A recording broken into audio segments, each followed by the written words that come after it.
ശ്രീ മോഹൻ വർഗീസ്, തങ്ങൾക്ക് നേരിട്ട് പറയാൻ പറ്റാത്തത് ചില നേതാക്കളെ കൊണ്ട് അങ്ങ് പറയിക്കുക. അവരങ്ങനെ നിരന്തരം ഈ തരത്തിൽ എന്തും പറയുന്ന നേതാക്കൾ അവരങ്ങ് പറഞ്ഞു പോയിക്കോളും. ഇപ്പോൾ അയോധ്യയ്ക്ക് അനുകൂലമായ വിധി വന്നപ്പോൾ സുപ്രീം കോടതി നല്ല സുപ്രീം കോടതിയായിരുന്നു. പിന്നീട് ഇലക്ട്രൽ ബോണ്ടുകൾ റദ്ദാക്കിയപ്പോൾ കോടതിയുമായി ബന്ധപ്പെട്ട് അത്ര നല്ല അഭിപ്രായമല്ല. ഇപ്പോൾ ഗവർണർമാരെ വരച്ച വരയിൽ നിർത്തുന്ന ഒരു വിധി വരുന്നു. അത് വന്നപ്പോൾ ഉപരാഷ്ട്രപതിക്കും പ്രശ്നമാണ്, മറ്റ് BJP നേതാക്കൾക്കും പ്രശ്നമാണ്. ഇനിയിപ്പോൾ വഖഫ് ഭേദഗതി നിയമവുമായി ബന്ധപ്പെട്ട ഒരു തീരുമാനത്തിലേക്ക് സുപ്രീം കോടതി വരാൻ പോകുന്നു. അതിനു മുമ്പ് നടത്തിയിരിക്കുന്ന പരാമർശങ്ങൾ അത് ഹർജികൾ നൽകിയവർക്ക് അനുകൂലമായിട്ടുള്ള പരാമർശങ്ങളായിട്ടാണ് വ്യാഖ്യാനിക്കപ്പെടുന്നത്. ഇതുവരെയുള്ള സാഹചര്യമാണ് പറയുന്നത്. അപ്പോൾ ഇതൊക്കെ നോക്കുമ്പോൾ സുപ്രീം കോടതിയിൽ നിന്നും ശുഭോദാർഹമായ കാര്യങ്ങളല്ല കേന്ദ്ര സർക്കാരിനെ സംബന്ധിച്ചുള്ളത്. അപ്പോൾ അങ്ങ് വിമർശിച്ച് നിർവീര്യമാക്കുക അതെത്രത്തോളം ബാധിക്കാൻ സാധ്യതയുണ്ട്? സ്മൃതി, ഇവിടെ ഈ വിഷയത്തിൽ there is A smaller picture and A larger picture. ചെറിയ പിക്ചർ എന്ന് പറയുന്നത് കേവലം ഒരു ലോക്സഭാ അംഗം മാത്രമായ നിഷികാന്ത് ദുബെ, അദ്ദേഹം സുപ്രീം കോടതിയെക്കുറിച്ചും സുപ്രീം കോടതി ചീഫ് ജസ്റ്റിസ് സഞ്ജീവ് ഖന്നയെക്കുറിച്ചും ഒക്കെ അപകീർത്തികരവും അപക്വവുമായ പരാമർശങ്ങൾ നടത്തി. അത് ഒറ്റപ്പെട്ട ഒരു സംഭവമാണ്. ഒരു രാഷ്ട്രീയ കക്ഷിയുടെ നേതാവ്, ഒരു MP കൂടിയാണ് അദ്ദേഹം നടത്തി എന്ന തുച്ഛീകരിച്ച് വേണമെങ്കിൽ കാണാം ഒരു ഭാഗത്ത്. അതാണ് സ്മോളർ പിക്ചർ. കുറച്ചുകൂടി ലാർജർ പിക്ചർ വരുമ്പോൾ അത് രാജ്യസഭയുടെ അധ്യക്ഷനാണ്, എക്സ് ഒഫീഷ്യോ ചെയർമാനാണ് ഉപരാഷ്ട്രപതി. അപ്പോൾ ജഗദീപ് ധൻഖർ എന്ന ഉപരാഷ്ട്രപതിയുടെ ഭാഗത്ത് നിന്ന് ഈ ആണവ പോർമുന എന്നൊക്കെയുള്ളൊരു പരാമർശം വന്നപ്പോൾ അത് കുറച്ചുകൂടെ റെസ്പോൺസിബിൾ പൊസിഷനാണ്. ഒരു ഭരണഘടനാ സ്ഥാപനം മറ്റൊരു ഭരണഘടനാ സ്ഥാപനത്തെക്കുറിച്ച് ഒരു അൺസേവറി റിമാർക്സ് നടത്തുകയാണ്. അതായത് ജനാധിപത്യത്തെക്കുറിച്ചുള്ള ഒരു പുനർവിചിന്തനത്തിന് സമയമായി, ജനാധിപത്യ പ്രക്രിയ അട്ടിമറിക്കാനായി കോടതി സംവിധാനം ഉപയോഗിക്കുന്നു. ഇതാണ് കുറച്ചുകൂടെ ലാർജർ പിക്ചർ. ഇനി എക്സ്ട്രീംലി വൈറ്റൽ എലമെൻ്റ് കൂടി ഇതിനകത്തുണ്ട്. ഇന്ത്യയെ സംബന്ധിച്ചിടത്തോളം ഇന്ത്യ പാർലമെൻ്ററി ജനാധിപത്യ ക്രമം ആണെങ്കിൽ പോലും ഇവിടെ ഭരണഘടനാപരമായ മേധാവിത്വമുണ്ട്. ജുഡീഷ്യൽ സുപ്രമസിയും അതേപോലെ തന്നെ കോൺസ്റ്റിറ്റ്യൂഷണൽ സുപ്രമസിയും ഉണ്ട്. അപ്പോൾ ഭരണഘടനയാണ് ആത്യന്തികമായ supreme law of the land എന്ന് പറയുന്നത് ഭരണഘടനയാണ്. ഭരണഘടന ഭേദഗതി ചെയ്യാൻ പാർലമെൻറ്റ് അനുവാദമുണ്ടെങ്കിലും അത് പരിധികളില്ലാത്ത അനുവാദമല്ല.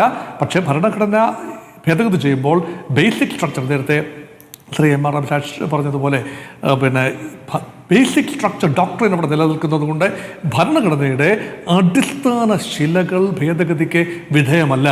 അങ്ങനെയാണ് ജുഡീഷ്യൽ റിവ്യൂ നിലവിൽ വരുന്നത്. അതായത് അത് ഭരണഘടനാ പ്രിൻസിപ്പിൾസിന് അനുകൂലമല്ല ഒരു നിയമനിർമ്മാണം എന്ന് തോന്നിയാൽ അതിനെ അൾട്രാ വൈറസായി പ്രഖ്യാപിക്കാനുള്ള കോടതിയുടെ അവകാശം സുപ്രീമാണ്, പരമമാണ്.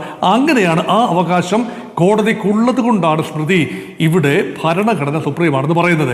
ഇവിടെ ഭരണഘടനയെ കടന്നാക്രമിക്കുന്ന വ്യക്തികൾ, അതുപോലെ ഉത്തരവാദപ്പെട്ട സ്ഥാനത്തിരിക്കുന്നവർ, ഇതെല്ലാം തന്നെ ഒറ്റപ്പെട്ട ആക്രമണം. ഇപ്പോൾ ഭാരതീയ ജനതാ പാർട്ടിയുടെ ഡിഫൻസ് ഞാൻ ശ്രദ്ധിച്ചു.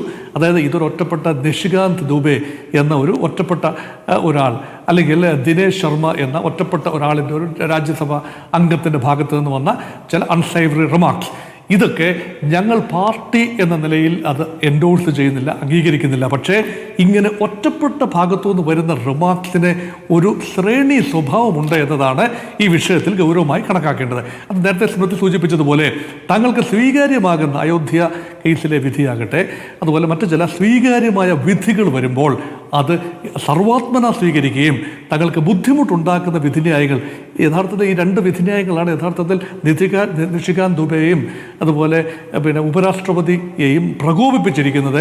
വഖഫ് നിയമം പൂർണ്ണമായി തൃപ്തികരമല്ല എന്ന കോടതിയുടെ നിരീക്ഷണവും അതനുസരിച്ച് 5-ാം തീയതി വാദം പുനരാരംഭിക്കുകയും വിധി വരികയും ചെയ്യും എന്നത് സർക്കാരിനെതിരാകും എന്ന ചിന്ത ഉണ്ടെങ്കിൽ ഭയപ്പെടുത്തി സുപ്രീം കോടതിയിലെ ജഡ്ജിമാരെ വ്യക്തിപരമായി ഭയപ്പെടുത്തി, അത് കേസ് പരിശോധിക്കാൻ ചീഫ് ജസ്റ്റിസ് ഉൾപ്പെടെയാണെന്ന് ഓർക്കണം, ഭയപ്പെടുത്തി പക്ഷേ ഭീതിയുടെ അന്തരീക്ഷം സൃഷ്ടിച്ചതിന് ശേഷം അത് ആ മനസ്സിനെ ഇളക്കാം എന്നതാണ് ചിന്ത എങ്കിൽ അതിനെ സ്ട്രക്ചർ വയലൻസ് എന്താണ്.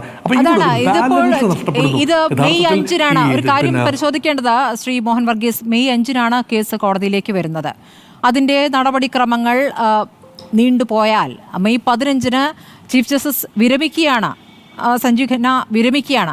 അപ്പോൾ അതിനുശേഷം അതിലൊരു തീരുമാനം വരട്ടെ എന്ന് വേണമെങ്കിൽ അദ്ദേഹത്തിന് മാറ്റിവെക്കാവുന്ന രൂപത്തിലേക്ക് ഒരു ഭീഷണിയായി വരാമല്ലോ. ആ രൂപത്തിലൊക്കെയാണ് ഈ പ്രതികരണങ്ങൾ വരുന്നത്.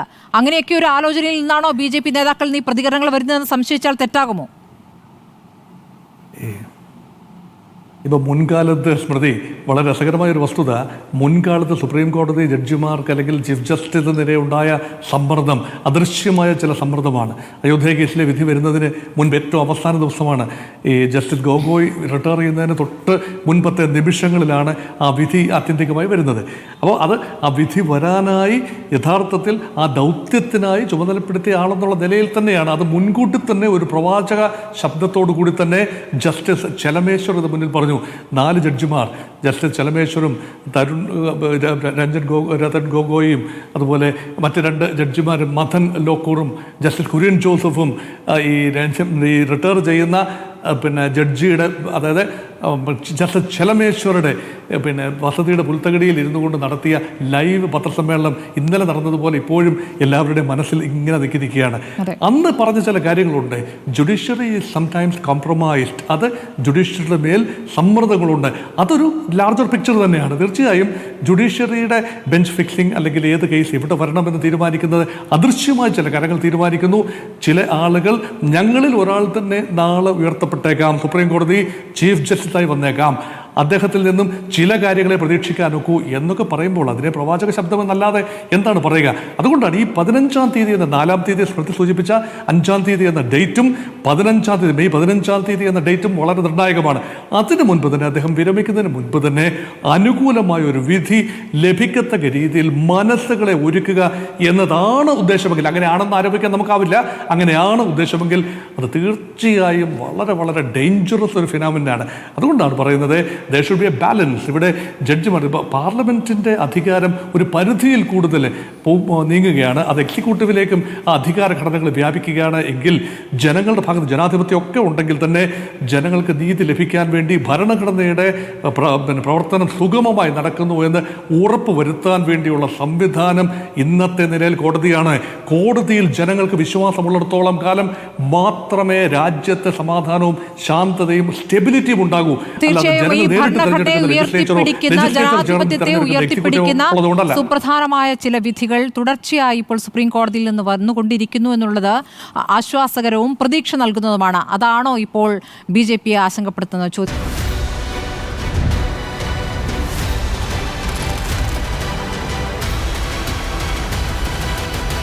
ഡിബേറ്റ് വിത്ത് സ്മൃതി പരുത്തിക്കാട്.